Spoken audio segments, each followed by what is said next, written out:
This documented 1972 Oldsmobile 442 W-30 Convertible has been completely restored.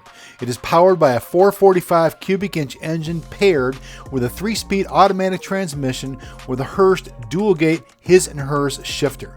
This convertible is highly optioned and finished in its original color of flame orange metallic with great effort to match the seldom seen original color. The black 442 striping is a masked and painted application as per the original. A long-term accumulation of NOS trim parts was used to achieve this result. History states George Lyons and crew in Erie, Pennsylvania began with a rust-free, very complete, unmodified car and completed its body-off restoration to be 1972 assembly correct and matched exactly to the car's original build sheet.